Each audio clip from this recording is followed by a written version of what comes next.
The Lord is our shepherd, I shall not want. Him make an eye like down in a green pasture. Him leadeth I beside still water. Them him resurrect I soul. Him leadeth I in the path of righteousness for him name's sake. Yay! To I Rasta, I go walk through the valley of the shadow of death. I can't fear no evil, for thy rod and thy staff, them comforted I and I. Only prepare the table before right in the presence of our enemy, them. Unu anointed I head with unu oil, me cup runneth over. Surely, goodness and mercy, I go follow I all the days of I vent me. I go dwell in the house of the Lord God Jah. Karmawe grumabe tela eh. Blessed is the man that worketh not in the counsel of the heathen, and sitteth in the seat of the scornful. But his delight is in the law of the Lord, and in this Lord I see I did sunrise and sundown. Him I go there like a tree planted by the rivers of water that bringeth fat fruit in his season. Him live never I go wither, and whatsoever him do shall prosper. Yea! The heathen them now, they saw them there like a chaff, which the wind driveth away. Therefore the heathen them never go turn upon judgment of the sinner man them in the congregation of the righteous, for the Lord God Jah loveth the way of the righteous and the way of the sinner man them always and always. I will perish. Let the people of the Most High God say, Jah! Kramawe grumabe tela e higzag beer tanaistalin abashante shante shante shante shante. Kramawe grumabe tela e. Where two centuries meet in the name of the Most High Jah, that's so Jaja de. If Jaja never build up your house, the builder I go build it in vain. Same way, if Jaja never watch upon your house, the watchman I go watch it in vain. The name of the Lord is a strong tower, and the righteous run into it and them is saved. Many are the afflictions to the righteous, but Jah shall deliver him from all of them. And I give thanks, and I give thanks. How mausobo lisa adanu wato ewo a sick player for. How mausobo lisa akpe kaka. And I give thanks, and I give thanks unto that name that is greater than every other name. And with the mention of that name, every knee must bow. Let the people of the Most High God say, Jah! This is the Black Pot, a.k.a. Kukushunamo. And my name, Black Rasta. In every traditional African home, there is a black pot, and each time this black pot sits on the fire, there is something sumptuous cooking, super sumptuous, super nutritious. Ingredients of so many different types, shapes, sizes, colors, flavors, and aromas. Leave everything aside and relocate into the black pot to be subjected to some amount of heating so that they will produce this sumptuous product that you call food. Interestingly, the food does not even benefit the black pot. Neither does it benefit the ingredients. It rather benefits us, those who contributed in no way in the food making process. But selflessly, every time the black pot and the ingredients will continue to collaborate and make food. That is why we say that we have to be selfless in these times. We don't have to look at ourselves too much. We must look at the next generation. That is why we call ourselves what? Generational thinkers. Now the black pot is so symbolical of Africa, and the ingredients represent us as a people. We must come together, produce not food in these times, but development for our people, our continent, our land. This is the black pot, and this is the Joshua generation, where we are supposed to plant trees. Too long we planted selfish products that will benefit us and us alone. Tomatoes, onions.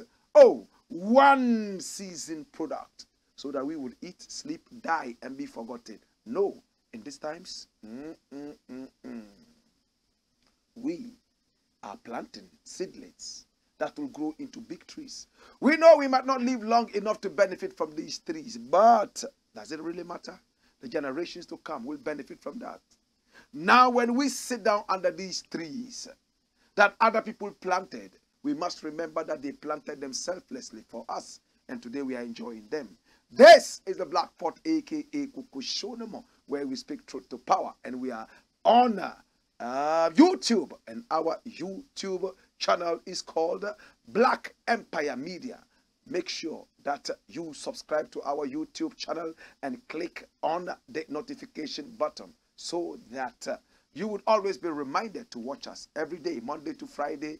We come on TV, and we are the masters of Pan-Africanism on TV. We are live on Pan-African TV, also live on Loud Silence TV, super live on Black Empire TV. We are seen across the continent of Africa and the whole world via the power of satellite.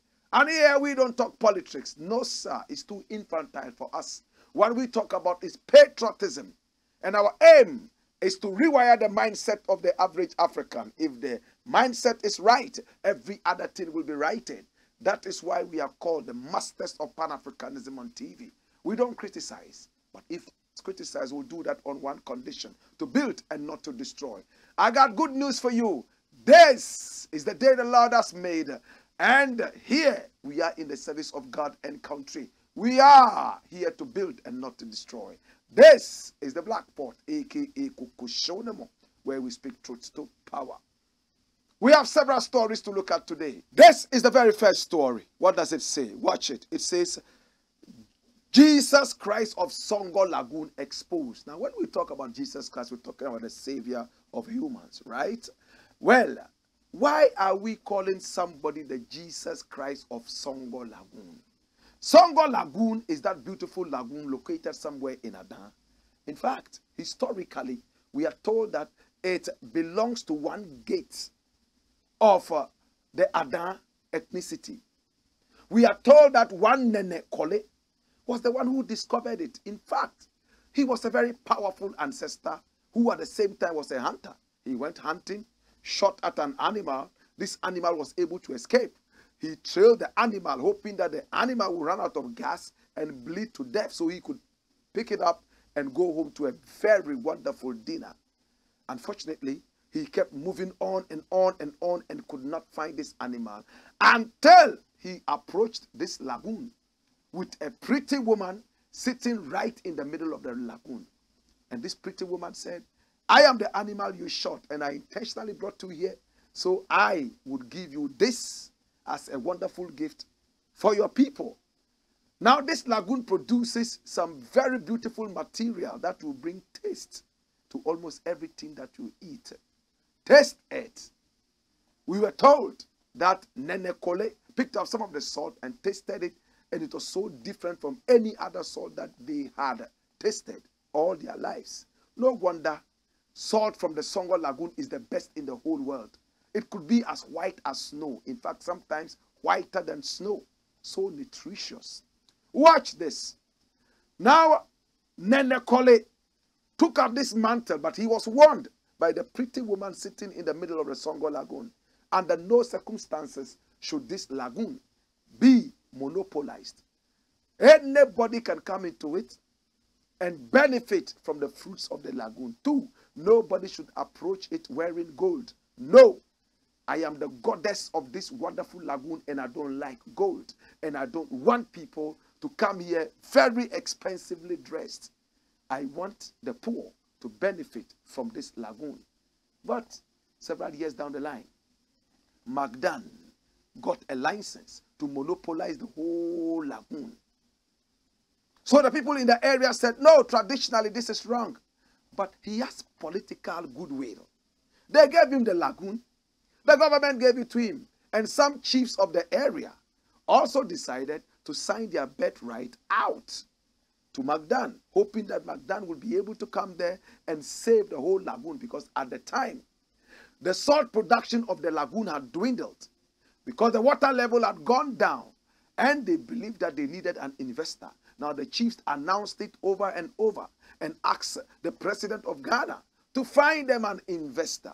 So McDAN came along, and they thought that McDAN was only going to be given a certain concession. Little did they know that it was the whole Songor Lagoon that was going to be given to McDAN, and he promised that he was going to be the savior of the Songor Lagoon. So, the Jesus Christ of Songor Lagoon. But The people fought him. Traditional people did not understand why the whole lagoon should be given to him. At least a concession could have been given to him as it was done in the past to APNT and the rest of them. They fought him tooth and nail. Guns were blazing. Some people lost their lives. Others were locked up in police cells. Some were even beaten up. And the fight is still on. But it looks like the Jesus Christ of Songor Lagoon is a thief. So should we rather say the thief of Songor Lagoon? Is it Blakk Rasta saying this? Is it the Jesus Christ of Songor Lagoon or the thief of Songor Lagoon? Watch this. McDAN's company disconnected by ECG over 300,000 Ghana cedi debt. Ghanaians have reacted to the news of the electricity company of Ghana disconnecting Ghanaian business magnate Daniel Macaulay McDAN's company from the national grid. ECG took the harsh decision following the inability of the company to pay its debt in excess of 300,000 Ghana cedis. Come here. Watch this. And the next two paragraphs are very important. Listen attentively. After a thorough inspection, the ECG officials gathered that the metering system at the company had been tampered with, which they described as power theft. Next paragraph. The security personnel at the company reportedly denied the ECG officials entry into the premises. Already, several businesses of McDAN have been disconnected. A banana farm, Moonlight Fresco Limited, and a fish farm, Frosel, all in the Adan district, disconnected. Dash it away. Now listen, man. This is very, very sad. This is a business magnate. A man who went into Adan to salvage the Songor Lagoon. A man believed to have so much wealth and was seen as the savior. An investor that the president handpicked and took to Adan to deal with this. And the same person is stealing electricity from the people of Ghana. How can you be an investor and be stealing from the same people of Ghana, the country that you are supposed to be investing in? Does it make sense? You remember a few months ago we talked about Blakk stealing electricity from the people of Ghana. And some people ignorantly and foolishly thought that we were being personal. This is Ghana we are talking about. If Blakk continues stealing electricity from the people of Ghana, and the electricity company has to break down because of theft, it's not Blakk alone or his supporters or his family that will suffer. All of us have to suffer. Now, when you look at Europe, America, and Asia, and some other countries around these places that I've mentioned, you realize that it doesn't matter whether it's their father or mother or children who are caught in a certain web of corruption, they would expose them. It's not about personalities, it's about the nation. It doesn't matter how much you love somebody.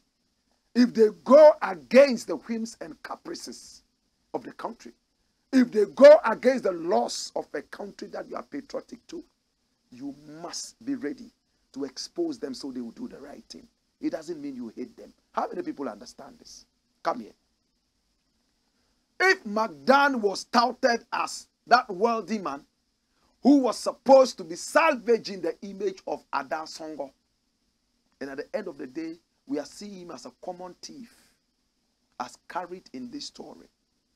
McDAN did not pay his electricity. Number two,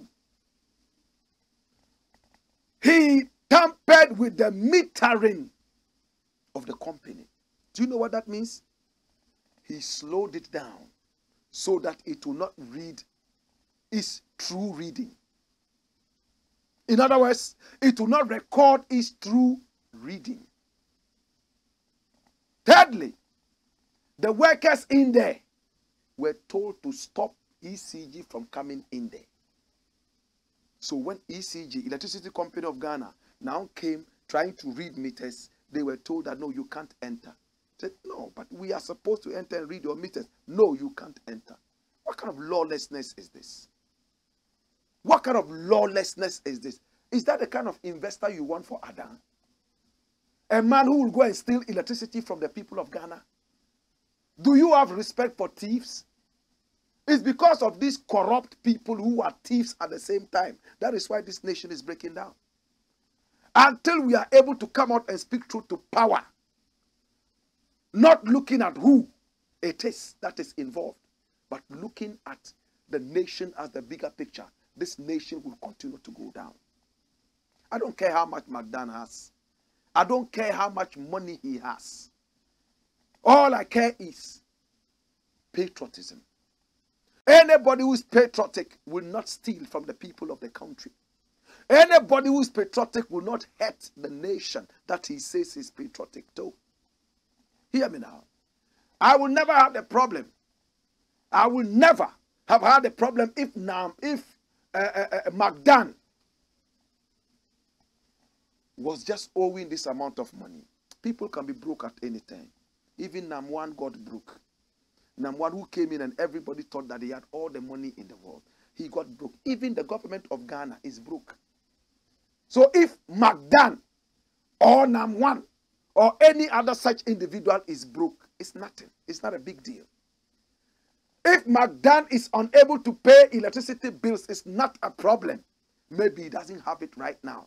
He must have a plan telling the electricity company of Ghana how he's going to get back and pay this debt. That's how responsible people behave. But my problem is he tampered with the metering of the company. One, he stopped electricity company of Ghana meter readers from getting access to the meters in his company. That's stealing. That's worse than Atai. He's stealing.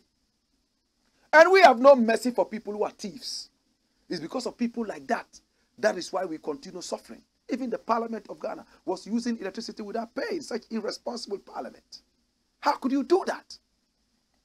Some hospitals in Ghana use electricity without paying. The government of Ghana has become so useless that it is just hanging on to some little thread of life, going around begging around the whole world and demeaning the people of this country. I just don't like government one bit. They are the government that has disgraced us more than any other government in the world. Worse than, in fact, Kotoka. Worse than the coup maker, Kotoka. So you should know that this kind of government is nothing but demonic, yet they want to build a cathedral. What useless minds. This is terrible. My brother, my sister. Hey, McDAN, bring his photo there. McDAN, hear me now. Listen. I thought that by you being touted as a rich man, wealthy man, you would have been decent. But if you cannot be decent, and all you can do is to tamper with meters, and at the same time, use force to stop the government from coming in to charge you adequately, then your wealth is filthy. A lot of these rich people, they get rich by stealing from the people. And we have no respect for such people. You could be as rich as God. If your wealth is filthy, you will not get a single bit of respect from me. Let other people worship you and make you church elder. Because you are rich, they will not find out how you got rich, like the president of Ghana and his ilk. They don't care who brings money to them. It could be gays and lesbians. They will take it, yet they go to their churches and they are, what are they doing? Praying, killing gays in the spirit. What hypocrites. My brother, my sister, let us think twice. McDAN, I'm so disgraced and so ashamed that you did this. If this is true, and I doubt if it is false, you have disgraced yourself and disgraced your fans. This is a man who gives money to people. Philanthropy. He does that. So all that is from stolen money. Dash it away and bring me the next thing. Next thing we are looking at today, and it's going to be very, very swift. This is why Police PRO Efia Efia Tengey resigned. This is why police PRO, Efia Tengey, resigned. Efia Tengey is a very beautiful policewoman. I really like her. I met her and I told her, you are pretty. And you can see her name written on her chest. Very pretty policewoman. Very, very affable. Very, very, very responsible. Very, very, very, very, very to the umpteenth time professional. These are the people when they wear this police uniform. In fact, you start salivating. You want to also be police. You want your daughters to be police, your sisters to be police, your mothers to be police. These are the people who bring the luster, the shine, in fact, the aesthetics to the police service. These days when I walk on the street, I see some really pretty young girls who have joined the police service. And it brings some kind of, aesthetics. I'm not saying that if you are not pretty, you cannot join the police service. It's all about the work you can do. But sometimes find those people who can combine the two. Sexiness will go with some of these things.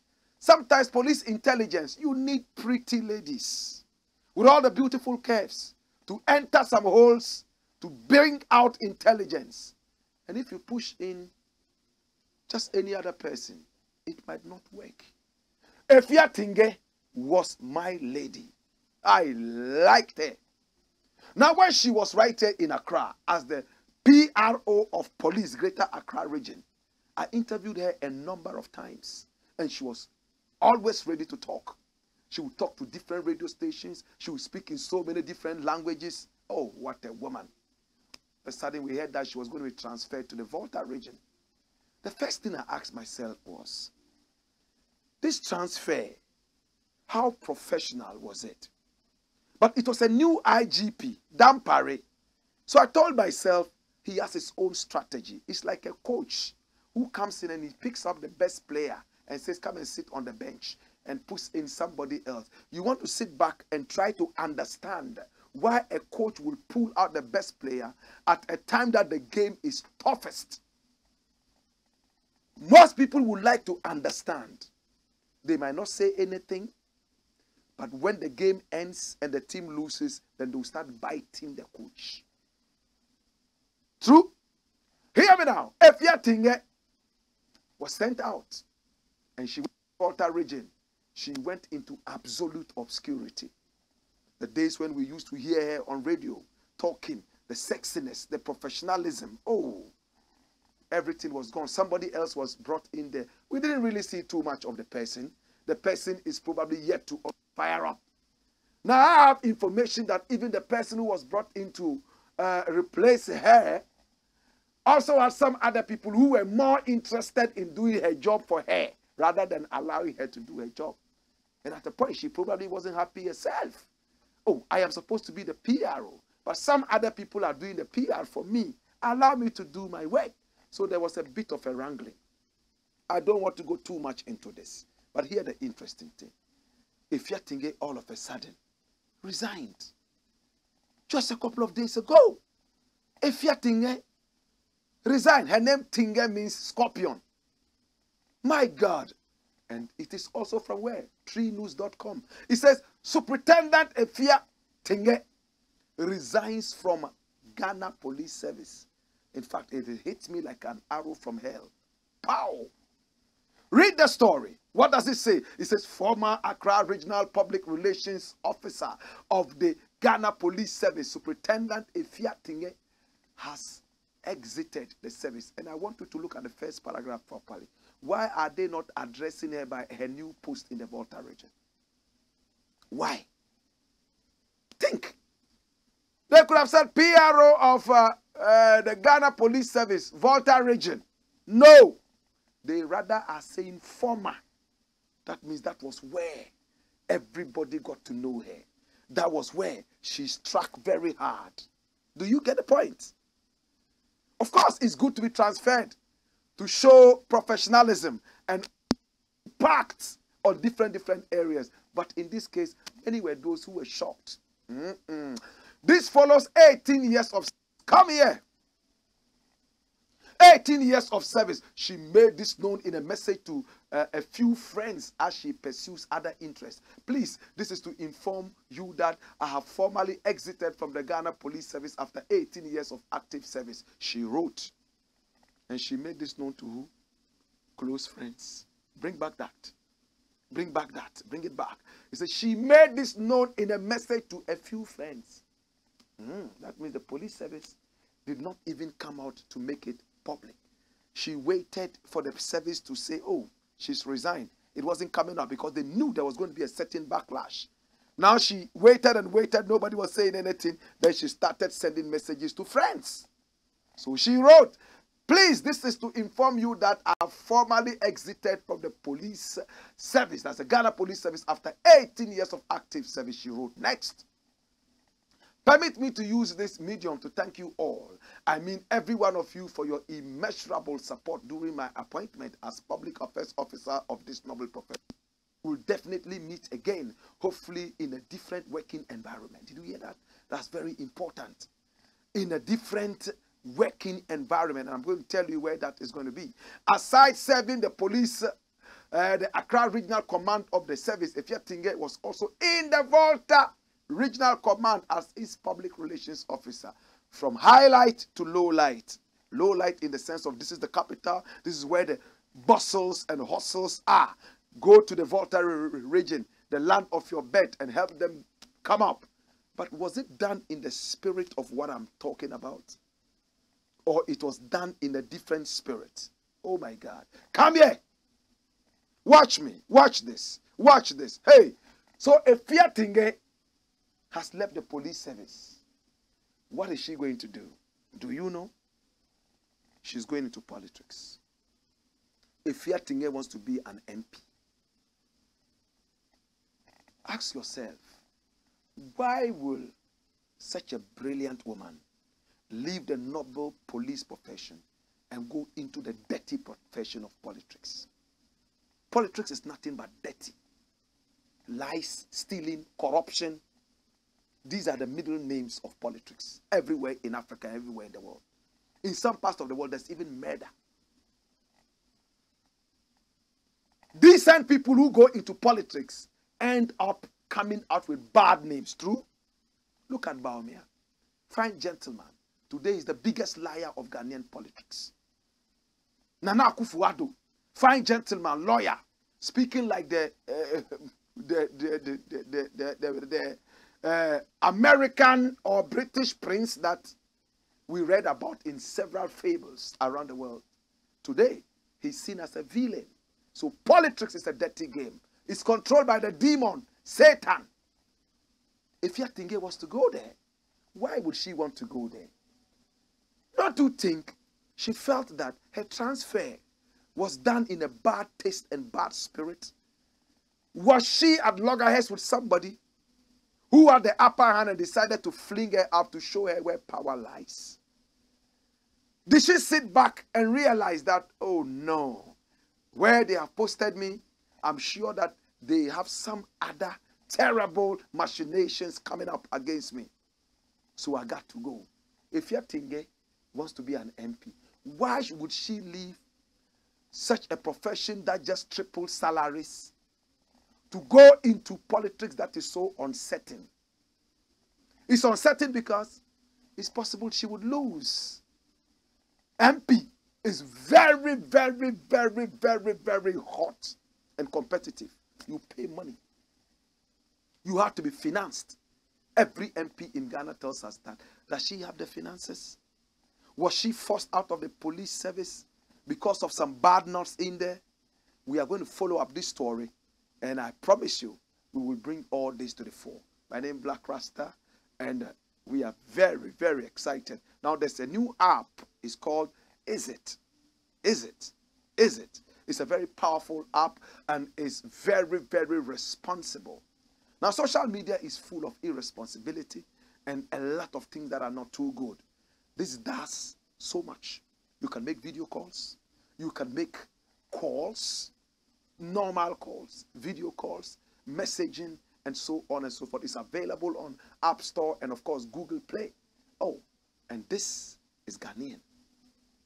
This is African. Connect with family and friends. It's all about is it. Download the app and do justice to the thing. When we return, we got more.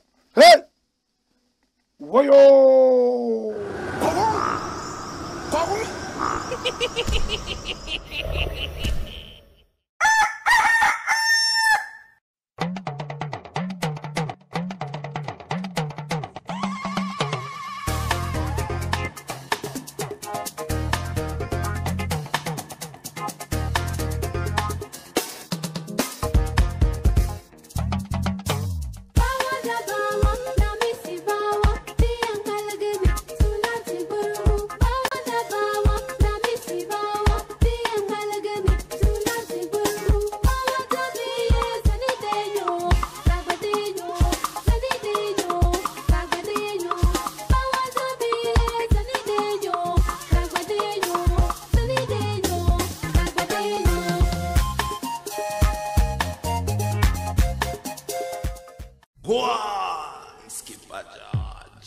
Blackpot, Coco Show.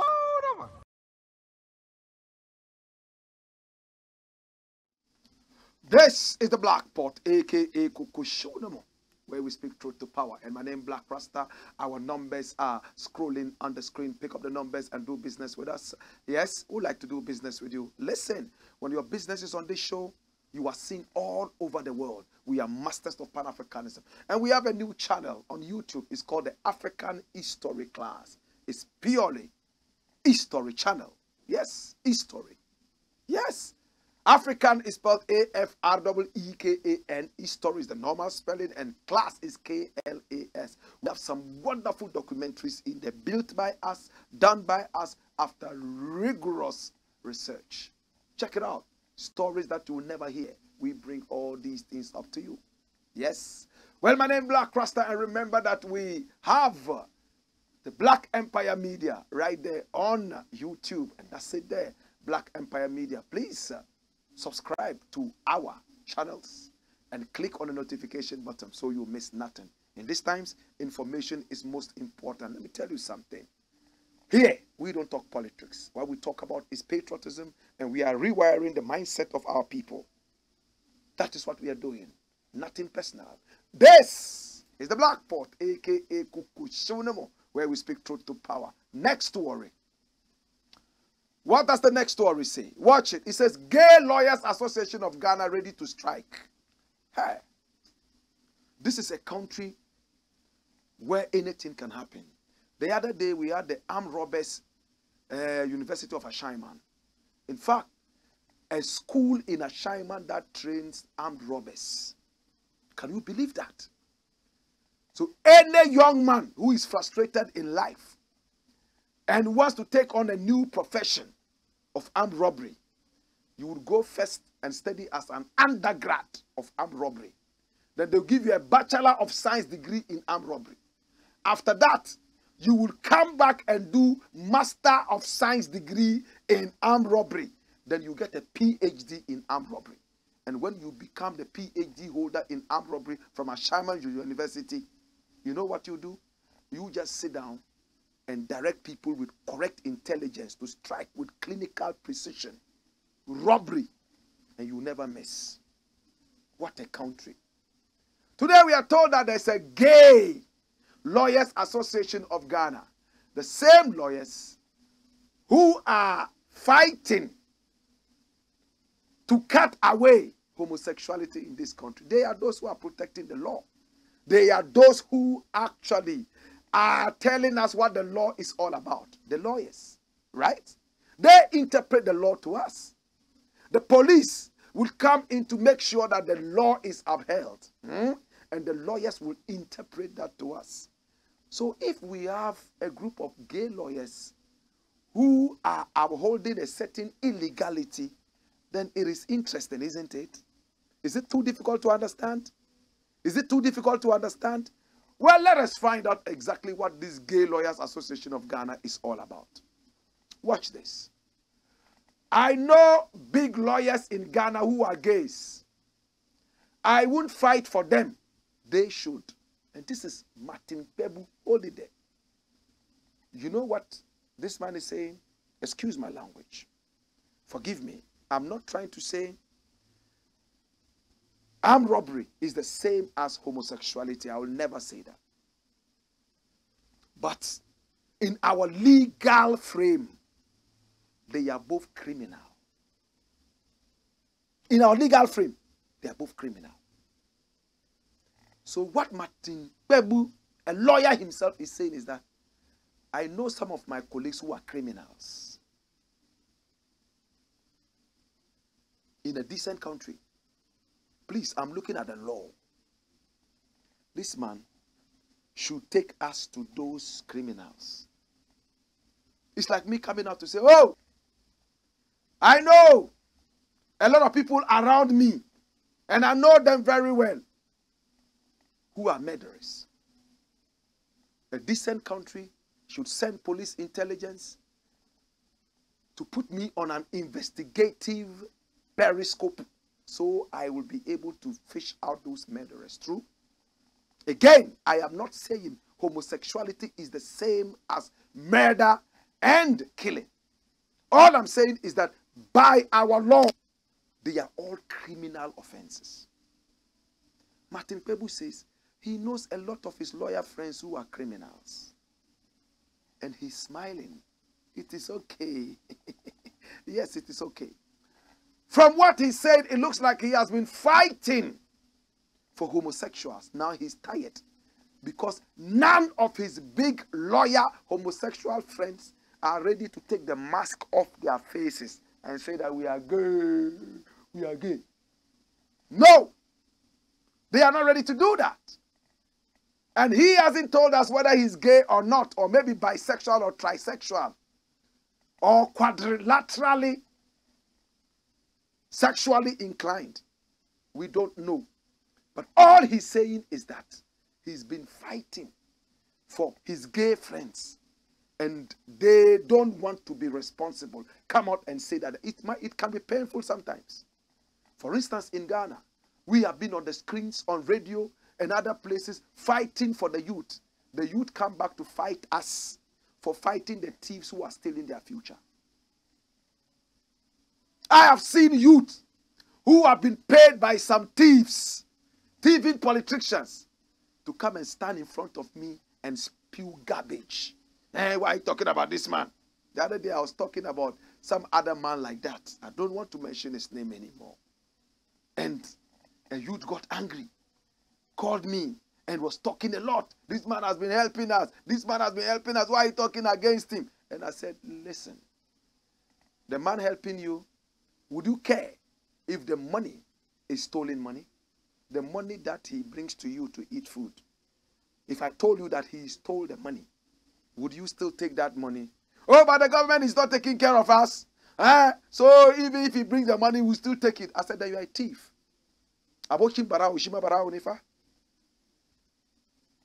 If a man steals and comes to give you some and you take, you are an accomplice thief.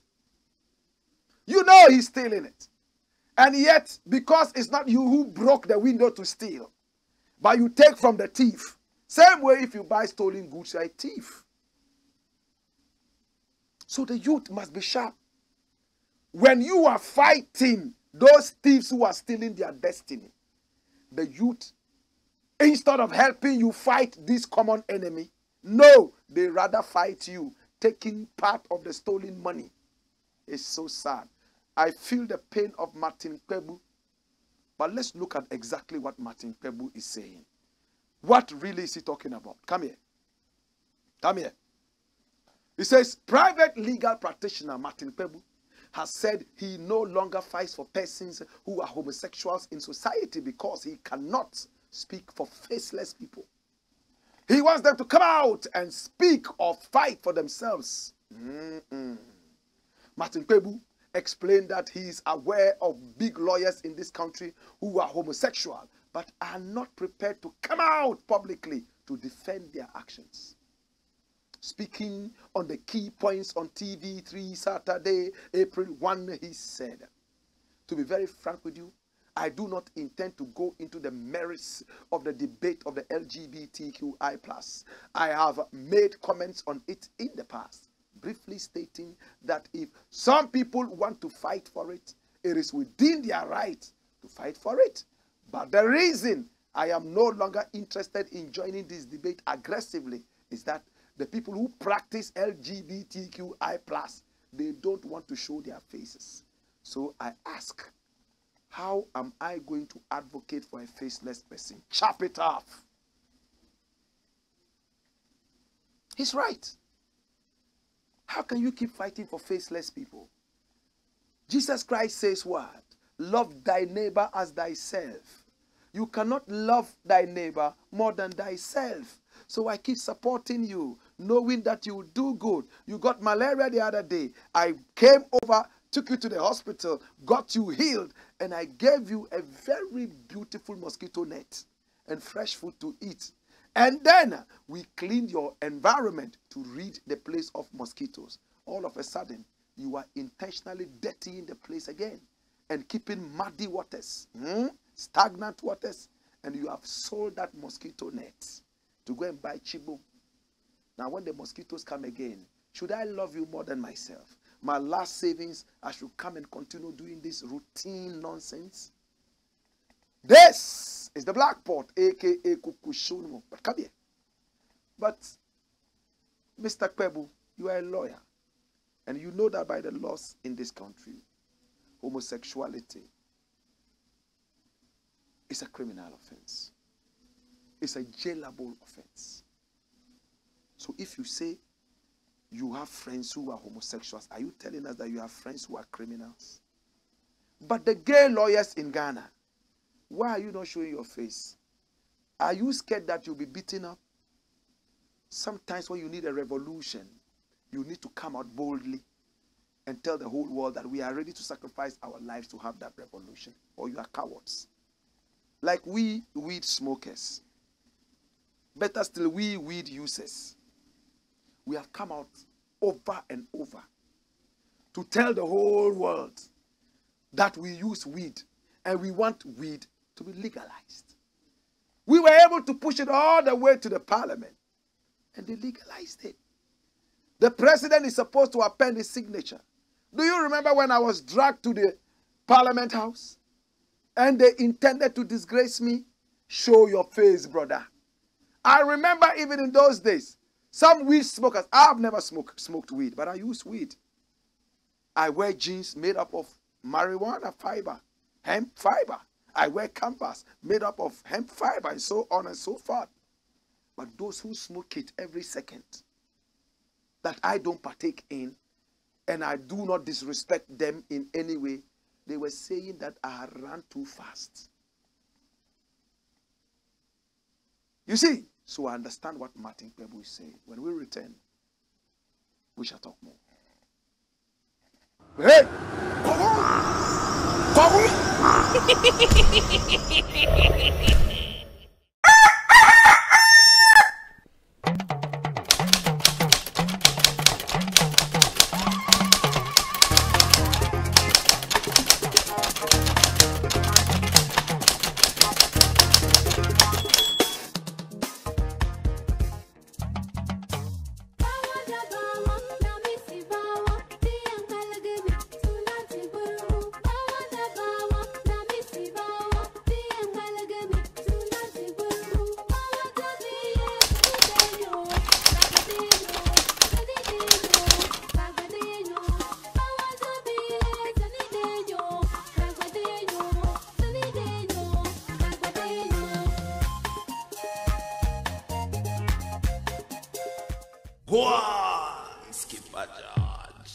Blakk Pot, Kukushow.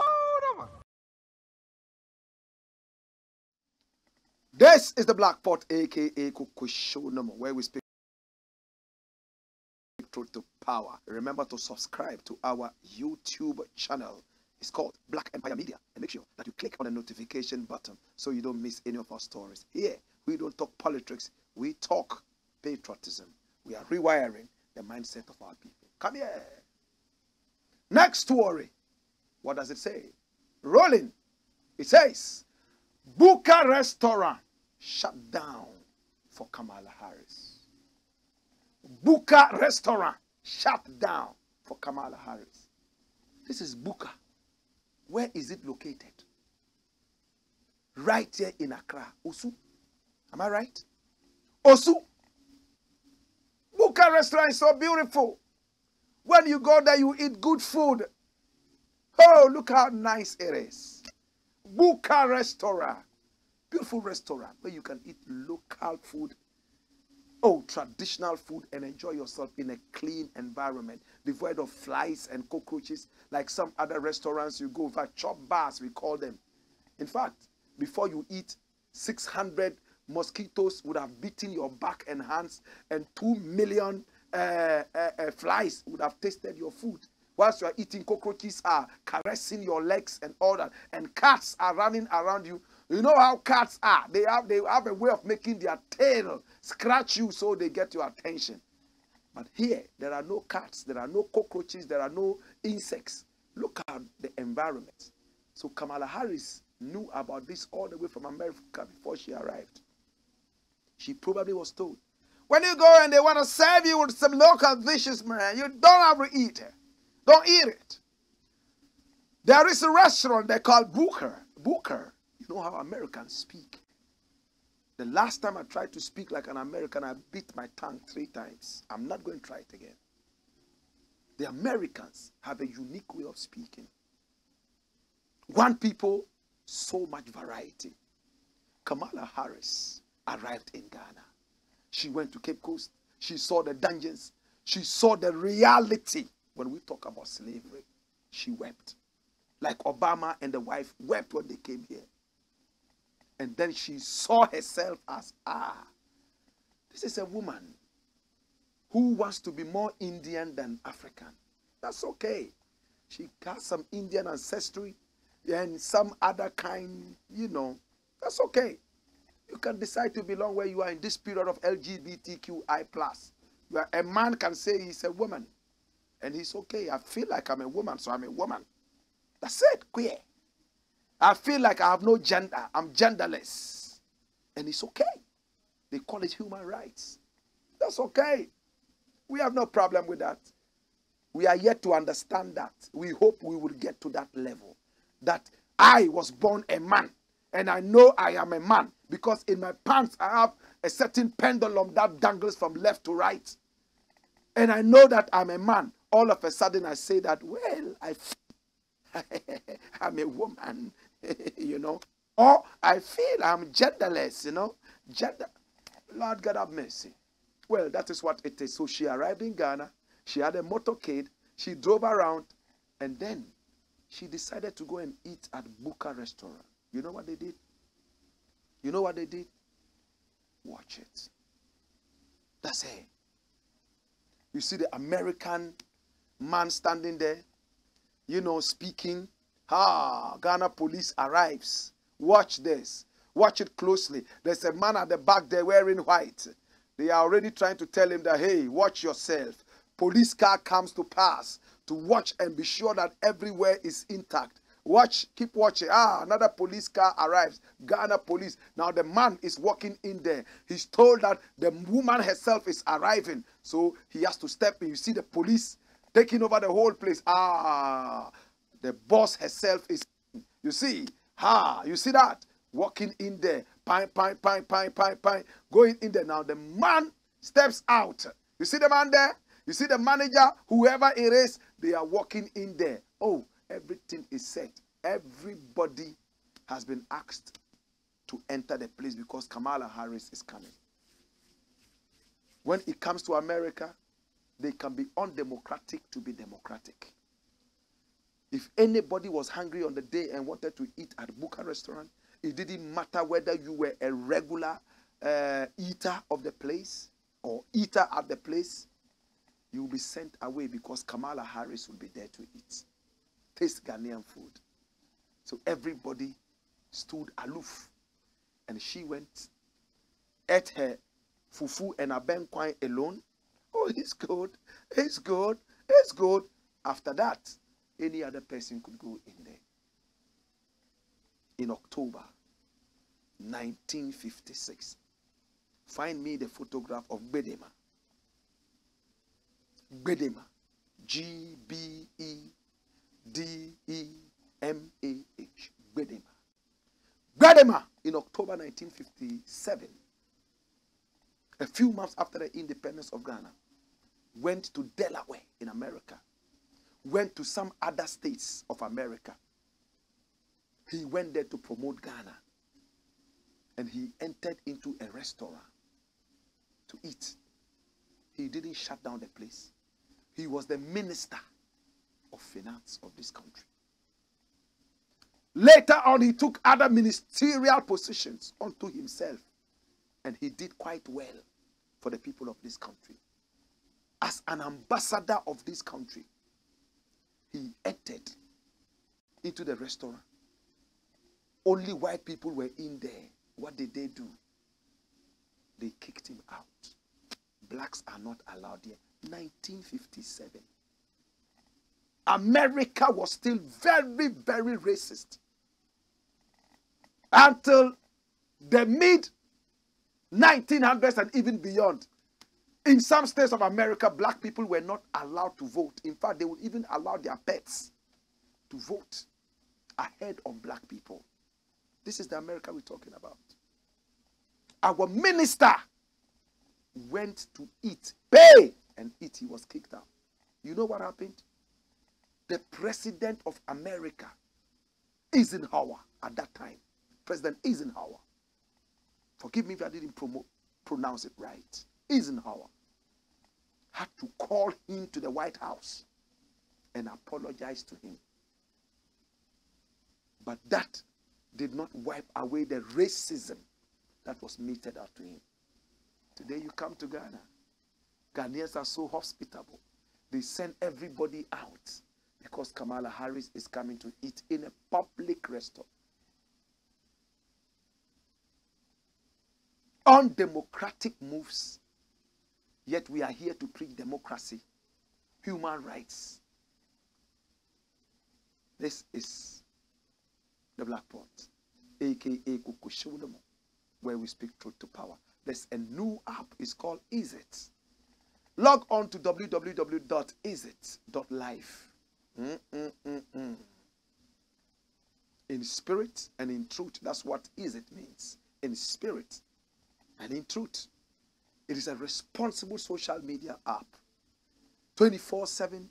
Their eyes are all over the place for anything negative. You will post it, but nobody will see it. Yes, it is for positivity only.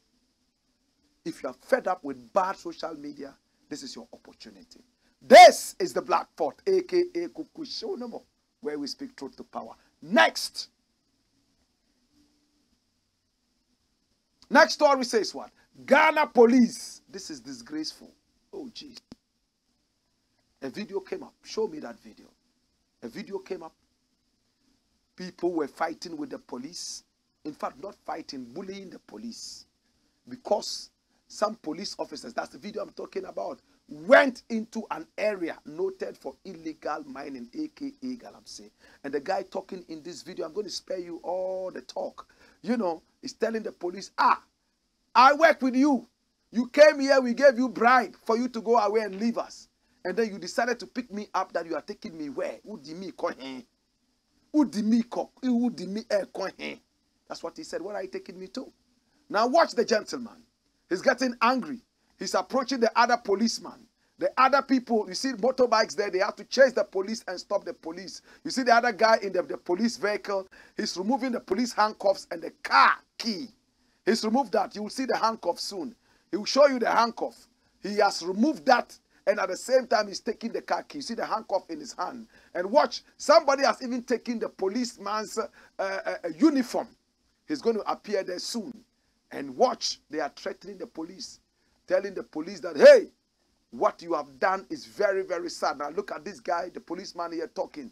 In fact, he's scared. He's holding the guy. See, he's kneeling down there begging the man to spare his life. Please, leave me alone. But look at how they are manhandling him. Oh my God, manhandling him. Now look, they are angry. The boys there are angry. These are illegal miners. But because the police have stood so low, and is taking bribes as alleged in this video. They are treating the police just anyhow. You see, that's him. He has come around. Now the policeman is begging. The police car is stuck in the mud. Oh my God, you see how they are pulling the policeman? They are dragging him. Dragging him. He has his gun. For all you know, there's not even a single bullet in that gun. And there he is. Yes, he's kneeling down and he's begging. He says, please, I'm wrong. Forgive me. I didn't do it the right way. Of course, I would have also done something like this to get my life spared. You know, when you enter into an area where you know that it will just be foolhardiness, when you start fighting, because you know that you can never win, what do? You run away. Bob Marley says, he who fights and runs away will surely live to fight another day. Well, the police has released this. Come here, let's look at it. It says, news release, 4 people arrested for attacking police in the Western region and alleged case of extortion referred to the Police Professional Standards Bureau for investigation. And there's a press release. These people's faces have been blotted out for obvious reasons. But the kingpin, the man in the house, the leader, he released a voice notice and said that, listen, I am not a thief. I've never killed anybody. I've never stolen. I'm a police informant. They said they found some guns in my room. The police know about it. They are guns I seized from the illegal miners. And I kept them there. The police know that the guns are with me. Pending, you know, this is what is happening in our country. Come here. It's happening here. Police people have taken so much bribe. A lot of them. And nobody respects them anymore. The bad ones are giving the good ones a bad name. And the IGP has failed so far in handling this. Can you rebrand the police? Even the Ghana Football League is rebranded. They bring musicians there to play so that people can come to the stadium. It's rebranded. You have tripled the salaries of police and soldier, yet you have not tripled their image. It's a walk in the right direction. But how are you branding them? How are you giving them a new name? Some people don't understand this. When you see American police and you know you are bad, you know you are in jail already. But in Ghana, no, you are looking at your pockets. How can you bribe your way out? Well, this matter they say they are investigating. I hope that they investigate it properly. I trust the good police to be able to do this. In the interim, police, respect yourselves. Be professional. Dash it away and bring me the next thing. Next thing. What does it say? How many minutes do I have more? About 5 minutes more and I'm gone. McDAN false news publication gets journalist in jail. Who is this journalist? He's called Noah Deme from Adan Radio. He published something on Facebook. This is Noah Deme. That's him. And he has been arrested about 3 times for publishing false information about McDAN. How possible? So what is the free press? Of course, free press means responsible reportage. So if he published false news, what do? You go to court. You don't arrest him, lock him up, intimidate him. He went to court the first time. The court said he didn't have the power or the jurisdiction to do whatever you came to the court there to do. He was set aside. There was another time they asked him to pay some fine. He paid some money. Now he's been arrested and locked for over 5 days. So the Journalist Association is asking for the release of this man. Why? McDAN is all about the salt issue. Remember we talked about the short salt? Some people locked up, some people killed, some people beaten up. Look at it. The 4th estate, Manasseh Azure's 4th estate says, journalists in custody for publishing false news about McDAN. Bring the story. We're going to read just the first paragraph. It says, the Tema Circuit Court has, take off. The Tema Circuit Court has remanded the deputy station coordinator of Radio Adan, Noah Deme, for publishing false news about businessman Daniel Macaulay, that's McDAN, whose company has been giving the concession to mine salt in Ada. Listen, he published false news on Facebook. And they are arresting him, treating him like an animal, like a criminal. What happened to the criminal libel law? McDAN, who is even stealing electricity, as we saw earlier in that thing, has not been locked up. Yet journalists rights, and they are locking him up, intimidating him. What kind of kangaroo country is this? Dash it away and bring me the next headline. There are some people who are asking for the man to be freed. They are saying that he should not be prosecuted. What is the GJA saying? The Ghana Journalists Association. What are they saying? My brother, my sister, Noah Deme is still not free. In this country, if you have power, if you have energy, you can always have your way. Stealing electricity, you are walking free. Somebody publishes something. And I wish we could see what he published on Facebook. It's all there. What did Noah Deme post on Facebook? He was only asking McDAN, why all these brutalities against our people? What is happening? That's what he published.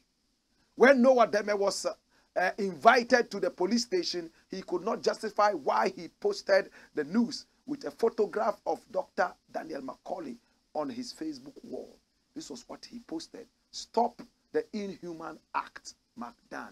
And McDAN is here, and then there's a brutalized guy there, and he's handcuffed to one side of the bed or whatever it is. And he wrote, must our people suffer torture and bullet wounds for speaking against their source of livelihood that is being grabbed from them? What is preventing Daniel Macaulay, McDAN, from going into vegetable and some other kind of farming? That's what he wrote. Some journalist associations are asking for Noah Deme to be freed. I'm going to tackle the last thing and I'm out. And this is going to take me only 2 minutes. And what does it say? It says what? Watch. Pastor Solomon Nortey reloaded. You remember the Methodist pastor who was in church talking about, he had regretted voting for Nana Akufo-Addo and his family, blah, blah. Let's look at the headlines. Watch the headlines. Watch this man. Watch number one headline. Watch it. Watch it. The headline says what? Clergy full of fear, hypocrisy. They have kept quiet under this government. And this ODK speaking. And it's true. And that's the photo of ODK there. He was talking about the fact that since Nana Akufo-Addo came into power, the clergy, everybody quiet, nobody talking. Is it that he's bought the clergy? It wasn't long that we saw this headline. Bam! Look at the nonsense going on. Pastor who voted Akufo-Addo fumes in this Ghana web. Look at the next one. What does it say? Reverend Dr. Solomon Nortey says God will punish you if you sow seed with your capital. This is a very revolutionary man of God. He's not scared to say that. I voted for this party. It didn't work out well. Even though we have a family tradition of this party and all that. I think this is a very clean-minded pastor. This is the man whose church I would like to go to. This is the man I would like to be friends with. He said it. Then we had some wranglings around. Pam, pam, pam, pam. What was the issue? Imagine he's telling you that if you are bringing a seed to him and it's your capital, go away. God will punish you if you let him have it. A lot of pastors in Ghana will tell you, yes, go and empty your accounts and bring that here. God will bless you. He didn't say that. That is my pastor. I love what he said. That's why Alasan Suyini also said what? Watch this. You are not alone, man of God. Suyini to angry pro-MPP pastor. Watch this. That's what he said. He said, you are not alone. He said some very serious. And we heard that he had been sacked. We were also told that, he was suspended. So I decided to go to the church. and find out. You know the church where he is? This is it. Mount Zion Society, Sakumono. Hey, it's a very decent church. A lot of bourgeoisies are in the church. The poor are also in there. It's a beautiful setting. I love it. I went quietly and observed. I didn't see the man of God. Somebody else was officiating. Then I decided to talk to one or two members of the church. And they said, oh, he has not been sacked. No, he has not been sacked. He has actually, I think they are trying to, what are you saying? What's, talk to me. Talk to me. What is happening to the man of God? I want to see him. You know what they said? They said that it looks like they are about to transfer him. Church members. Transfer him. For what? Because of the things he said. Why? The church doesn't want the truth anymore. The church always wants to follow whoever is in power. So I decided to sit back and even ask more. I called several times to speak with this man of God. I don't know if I had the right number. I couldn't get through. Sometimes it rang, nobody answered. I couldn't speak with him. But I decided to speak with the big names in the church. Nobody was ready to talk to me. What is the issue? But my own investigations showed that the man of God is still in there. He has not been suspended. He is not as active as he used to be. Maybe he has decided to go into himself and decided to go on a certain spiritual journey. We are still following this issue. But this man of God, do you know who he is? Do you know him? He's not ordinary. Watch him. Reverend Dr. Solomon NORTEY. Look at the string of degrees he has. He is an ordained minister of the Methodist Church, Ghana. Distinguished Bible expositor and motivational speaker, author, and investment enthusiast. Did you hear that? He likes to invest. He holds a Bachelor of Arts degree in philosophy and study of religions from the University of Ghana, Legon. He has a Master's of Art, a Master of Arts degree in ministry. Master of Arts degree in ministry from Trinity Theological Seminary, Legon, as well as a Doctor of Ministry from the Graduate School of Apologetics and Theology, India. He is an astute conference speaker and trainer. Reverend NORTEY has authored over 20 books. Find his books and read. They encourage you. And he's so knowledgeable biblically. And his private life, he's married. And he has 2 children with his wife, Regina. The last time I checked, it looked like his wife was pregnant. I'm not too sure.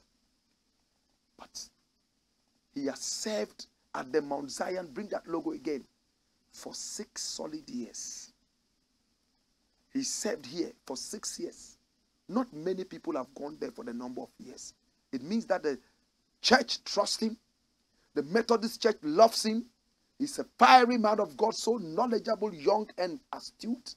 So they've kept him there for 6 years. Even though he should have been transferred a long time ago like other priests and pastors, they've kept him there. But I think this might just be the right opportunity to send him to send his knowledge to some other parts of the nation and beyond. Wherever they send this man of God, we will follow up. This is the Blakk Pot, a.k.a. Kukushaulamo, where we speak truth to power. I love you. I appreciate you. Oh, I said I love you. I appreciate you. I'll catch you again tomorrow. Until then. Hey! Boyo!